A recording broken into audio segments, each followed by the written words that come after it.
En medio del imperio madianita que nos arropaba a mi pueblo y a mí, se desarrolla mi historia. Mi nombre es Gedeón. Mi gente estaba bajo el dominio de estos crueles captores, dando como resultado la ruina y la devastación.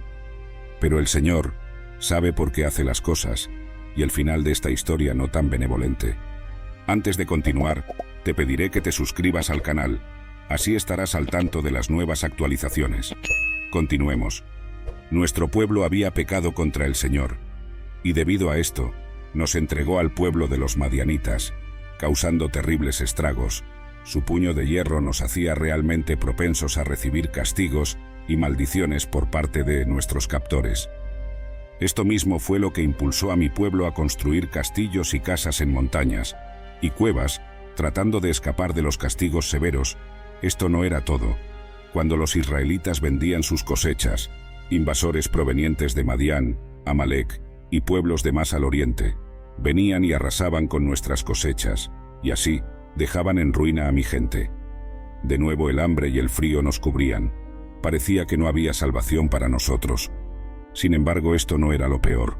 Los madianitas se llevaban hasta la última oveja de los granjeros, y cada pequeña porción de comida de las cosechas. Debido a estas circunstancias, mi pueblo clamó al Dios de Israel. Querían que nuevamente los liberaran de sus captores. El pueblo proveniente del desierto era un hábil enemigo, que había conseguido dominarlos por medio del asesinato y la utilización de camellos. Todos los que estaban presentes se arrodillaron y clamaron al Señor, y este más tarde envió a un profeta. Este hombre se puso en el centro de los afligidos, y de su boca empezaron a salir las palabras como el torrente de un río. ¿No es acaso el Dios de Israel el que los ha sacado de Egipto y les ha dado las tierras? Este hombre, quien venía de parte de Dios, les volvió a recordar todos los actos que hizo Dios en el pasado por ellos, y les dejó claramente explicado que no adoraran a dioses paganos. Sin embargo, ellos habían pecado. La adoración a los dioses de estas regiones estaban completamente prohibidas, y a causa de esto, Dios les quería enseñar una lección. El pecado son cadenas que no dejan avanzar a las personas, haciendo que pierdan todo lo que tienen, como mi pueblo perdió todo a manos de los madianitas. Para enfrentarse a las crisis actuales, Israel iba a necesitar un recordatorio, un hombre misterioso, un héroe. Entonces un día un hombre se sentó bajo el árbol de Ofra, que pertenecía a Joas, del clan de Abiezer. Yo me encontraba trabajando en un trigal para esconder un poco de trigo, con el propósito de que éste pasara desapercibido a la hora que los madianitas llegaran a saquear la ciudad, hasta que de repente el ángel del Señor se apareció. En medio de esta tarea vergonzosa, ya que era realmente humillante trillar trigo en un lagar, esta tarea se realizaba en una zona abierta, donde el viento pudiera separar la paja del trigo. Allí, arrodillado y con las manos sudorosas y cansadas, escuché la voz del ángel. «Hola, héroe valiente, el Señor esté contigo», dijo. Yo reflexioné, y la verdad no vi nada valiente ni tampoco heroico en trillar trigo. Yo estaba en mi deber diario. Sin duda el Señor no estaba conmigo. Sin embargo, puse un buen gesto para tratar de contestar al ángel. Si el Señor está conmigo, entonces, ¿por qué pasa esto? ¿Por qué nos ha entregado a los madianita? ¿Acaso no nos sacó de Egipto? ¿Por qué nos entrega ahora a los madianita? Dije algo molesto. No entendía por qué estas obras maravillosas de las cuales me habían contado ahora no podían suceder. Esto traía confundida a mi cabeza. No quería creer que Dios no había dejado a la intemperie del pueblo enemigo y que nos había abandonado. Ve con la fuerza que tienes, yo estaré a tu lado, y vencerás a los madianitas como si fuera un solo hombre, dijo el extraño ángel. Yo, sin creerlo, enseguida rezongué. ¿Cómo puedo yo vencerlos si soy el menor de mi familia y somos uno de los últimos clanes de la región? Él volvió a repetir, yo estaré contigo. De esta manera empecé a reflexionar brevemente sobre lo que este extraño hombre me decía. Entonces decidí ponerlo a prueba, ya que era necesario para comprobar si se trataba de una verdadera aparición del Espíritu del Señor, por lo que le pedí que se quedara justo donde estaba y que me esperara hasta que regresara. Inmediatamente fui a casa y busqué un cabrito joven y horneé pan sin levadura. Más tarde regresé al árbol donde aquel hombre me estaba esperando sin duda alguna. Entonces me dijo que colocara mi ofrenda sobre una de las rocas que se encontraban cerca. Hice lo que éste me pidió, y cuando las ofrendas estuvieron allí, éste las tocó con la punta de su vara, y sobre la roca se encendió fuego, y las consumió por completo. Luego el ángel desapareció. Asustado empecé a gritar: «He visto el ángel de Dios, hoy conoceré la muerte». Sin embargo, la misma voz de antes clamó por mí para que me calmara. Este afirmaba que no iba a morir, pero realmente cautivado por lo que había sucedido, entonces alcé un altar donde todo sucedió. Los altares siempre se construían de piedra natural, ya que cortarlas con un cincel parecería una profanación. Los altares tenían una gran importancia en la vida espiritual de mi nación, y yo había construido uno. Ahora tuve especificaciones más claras. Dios mandó por mí, y me habló. Este dijo: «Toma el segundo toro del rebaño de tu padre, aquel que tiene 7 años, derriba el altar de Baal de tu padre, y corta el poste de Aserá que está junto a él. Luego sacrifica el toro usando la madera de Aserá que has cortado». Aserá o Astarte, cualquiera de los dos, es el nombre de una de las diosas de Siria, atribuida a la riqueza y fertilidad. Después de que murió Josué, esta religión quiso asolar a Israel con terribles ataques. Luego mi pueblo abandonó al Señor y sirvió a Baal. De manera irónica tuvimos que coexistir de manera directa con aquellas religiones que pretendíamos desobedecer en un principio. El pecado siempre encadena. Israel estaba llamada a ser diferente de todas las naciones, pero ellos no obedecieron. De cierta manera Josué fue un buen líder y tuvo fe en el Señor. De esta manera su generación conoció a Dios. Los que vinieron después no lo hicieron. En lugar de expulsar a los cananeos, fuimos cohesionados para existir con ellos y adorar a sus dioses, lo cual representaba un gran desagrado por parte del Dios verdadero. Yo tenía la tarea de cortar este árbol tallado, un templo. Un bosque se convertía en un lugar de adoración. Aserá era la diosa de la fertilidad, por eso era normal que estuviera representada en un tronco de árbol, tallada y sin extremidades. Yo, aunque no estaba completamente convencido de la tarea, tenía que cumplir con el mandato de Dios, ya que a él le desagrada la idolatría, y esto hacía que mi pueblo sufriera las consecuencias. Fui de noche con 10 de mis sirvientes, y entonces hicimos lo que Dios había mandado. A la mañana siguiente, no se tardó mucho para que todos descubrieran en la ciudad que el altar de Asera había sido cortado, y que en su lugar yacía el toro sacrificado y los leños del árbol. Inmediatamente iniciaron una investigación, las cuales los llevó a mí. Los sacerdotes y hasta el propio pueblo reclamaron mi vida, diciendo que este era el castigo por haber derrumbado el altar de Asera. Esto nos hace ver cómo la herejería llegaba a tales horizontes. La adoración al dios Baal en aquella entonces era algo que enfurecía a Dios y hundía a mi pueblo en un pozo oscuro. La gente adoraba a este dios, ya que creían que era el dios del clima, y ya que todos dependían de la agricultura, pensaron que éste les podía dar prosperidad, pero el pecado era lo que alimentaba esta sucia riqueza agrícola. No obstante, lejos de recapacitar, mi gente adoraba a este dios, aún más cuando los madianitas nos saqueaban. A punto de morir y ser aniquilado por mi propio pueblo, mi padre entró en la zozobra y gritó: «Si Baal es Dios, que se defienda contra aquel que derrumbó su altar». Con un argumento muy lógico, mi padre calmó las ansias de nuestro propio pueblo por acabar con mi vida. Desde ese momento fui llamado Jerubal, que significaba que Baal se defienda. Poco después de este primer evento, los ejércitos del pueblo enemigo nos estaban atacando, se aliaron contra nosotros para aniquilarnos y robar todo a su paso. Acamparon en el valle de Israel luego de hacer su alianza y cruzar el Jordán. De esta misma manera yo toqué la trompeta del ciervo, y todos mis guerreros acudieron a mi llamado. Asher, Zabulón y Neftali, en conjunto con el clan Abiezer, vinieron todos para ayudarme, reuniendo así una empresa de 32,000 hombres. Pero no me iba a permitir que toda esta gente muriera en vano, ni siquiera cuando Zeia, que iba a proteger a mis clanes y a las familias que dejábamos atrás. Por ende me encerré en un profundo pensamiento, que poco a poco me desafió. Le hablé al Señor y le dije: «Señor, vengo a pedirte una confirmación, ya que no soy un rey, soy el menor de mi familia, y mi clan es el menor de Israel.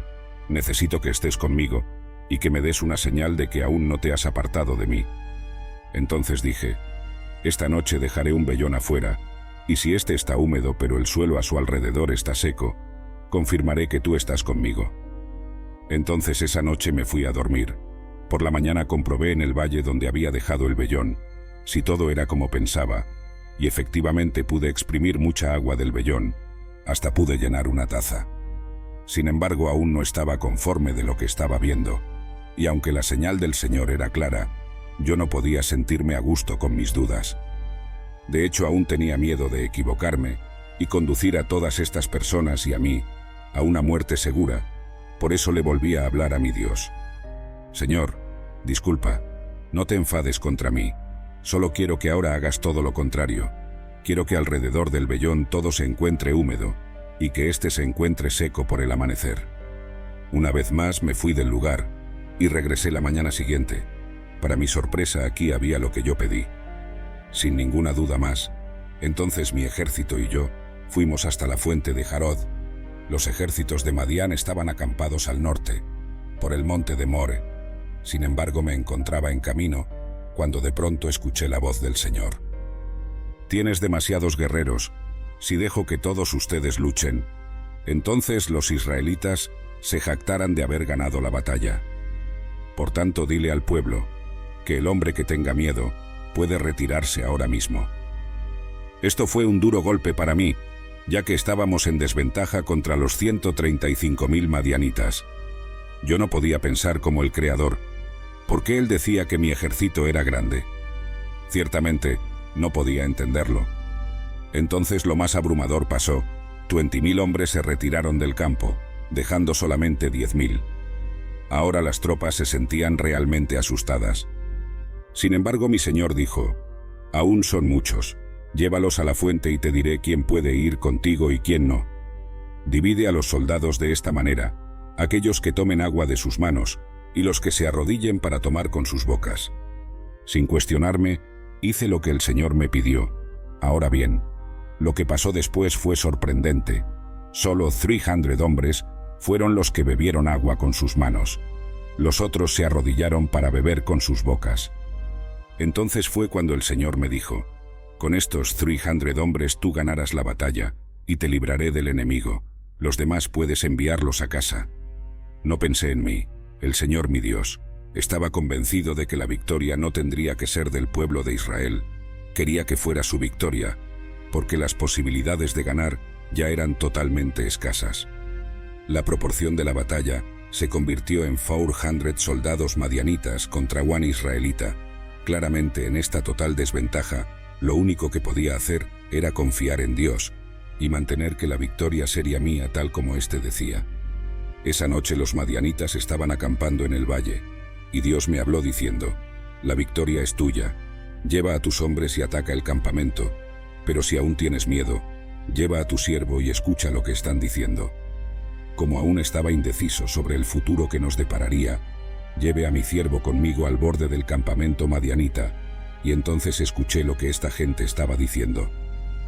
Un hombre estaba contando a su amigo que soñó algo extraño, donde un pan rodaba hacia el campamento madianita y aplanaba una tienda, acabando todo lo que estaba dentro de ella.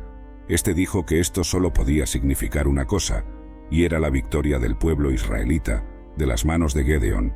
Esto claramente era un llamado de Dios. No era una casualidad, ni tampoco una señal. Era la confirmación de que debía creer en su palabra y cumplir con lo que Él me había enviado. A menudo hacemos ilusiones con nuestros problemas, amplificando su verdadero tamaño y olvidándonos que podemos encontrar la fuerza para superar los problemas en Dios. En ese momento me arrodillé en una muestra de agradecimiento, ya que Dios no espera de brazos cruzados para que alguien que ha enviado a una misión haga todo por su cuenta, tal como me dijo desde el principio cuando me encontraba trillando trigo en Lagar, hasta ahora comandando el ejército que salvaría a Israel. Mi Señor Dios me habían defendido y acompañado. Su palabra se cumple donde quiera que vayas. Lo siguiente fue tan sorprendente como la batalla misma. Regresé al campamento y contagié mi fe hacia los demás. Les dije que tomaran un cuerno de carnero y una antorcha con una jarra de cerámica. Nos dividimos en 3 grupos de 100 hombres. Llevé a mi grupo conmigo hacia la batalla poniéndolos en un extremo del campamento de los madianitas. Cuando di la señal, todos comenzaron a tocar los cuernos y atacamos al enemigo. Cerca de las 12 de la noche, los madianitas despertaron realmente confundidos y desorientados, tanto que los llevamos a la confusión de matarse entre sí. Una horda de luces confundían al enemigo y un grito poderoso resonó por el campo: una espada para el Señor y para Gedeón. Los madianitas que no murieron en la contienda escaparon. Obtuvimos la victoria esa noche. Sin embargo, más tarde más guerreros se unirían a la persecución de los madianitas y su infame ejército. Volví a enviar otros mensajes a los guerreros de Neftali, de Asher y de Manases, quienes se unieron a la persecución de este ejército. Otros que también acudieron a mi llamado fueron toda la región montañosa de Efraín, quienes capturaron a los comandantes madianitas Oref y Sib, tal como les ordené. Sin embargo, esta victoria me trajo un trago amargo, ya que de alguna manera los comandantes de Efraín me cuestionaron por qué no los llamé a la batalla en el valle de Israel, pero yo les respondí: ¿qué he hecho yo que en comparación a ustedes, los que han capturado a los comandantes madianitas y pusieron fin interceptando su ejército? Que la gloria sea de Dios. Debemos alegrarnos del bien mayor. Hemos luchado por Israel. Escuchando esto, los líderes se calmaron. Mi respuesta fue una forma sabia de manejar la situación, ya que no buscaba herir el orgullo de alguien, solo quise reconocer los méritos de la batalla de cada uno, y lo más importante, involucrarlos al llamado de Dios. Una vez pasado este altercado en las tropas israelitas, entonces seguí mi camino enfrentándome a las potencias de Madián, tal como Dios había dicho en el pasado. Una vez más, me di cuenta del poder de su palabra. Aunque yo no confiaba en mí, Él pudo ver mi corazón. Cuando llegamos a Sucot, pedí comida a sus oficiales para mis hombres. Estaban cansados por el viaje. Sin embargo, tras presentarme ellos, pidieron que primero capturara a los reyes de Madián, para que ellos alimentaran a mi pueblo. Sin embargo, la irritación me llenó la mente, y lancé estas palabras: cuando mi Dios me dé la victoria sobre Zalmuna y Zeba, vendré y desgarré su carne con los espinos y cardos del desierto. Fui a Penuel y obtuve la misma respuesta. Por eso prometí venganza. Perseguí a Seba y Zalmuna hasta Carcot, donde obtuvimos una batalla intensa. Más tarde los capturaría después de una gran batalla, y regresé a Sucot y Penuel, donde derribé la torre y ejecuté a los 77 oficiales y ancianos que antes se habían negado a cooperar. Finalmente, ejecuté a Seba y Zalmuna, para dar fin a la guerra que tanto había atormentado a mi pueblo. Los oficiales de Israel se proclamaron pidiendo que yo gobernara su tierra. Sin embargo, esto no podía ser así. Les dije que el mandato solo era del Señor, y que yo estaba de paso en este mundo, porque comprendí que el mandato no era precisamente un tema de poder, sino de interpretación, y que se ponía a disposición del pueblo, para guiarlo en el verdadero camino de la adoración de Dios y del bien. Sin embargo, al terminar la batalla, todos arrojamos un arete de oro sobre un manto, dando como resultado 43 kilos de oro.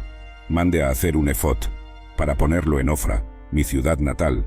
Sin embargo, pronto esto sería una mala idea, ya que los israelitas comenzaron a idolatrarlo. Por 40 años largos, hubo paz en Israel.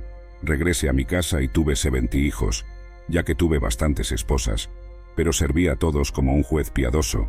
Mi historia es un llamado a encontrar esa fuerza verdadera que existe en todos nosotros y a jamás subestimar el poder de Dios.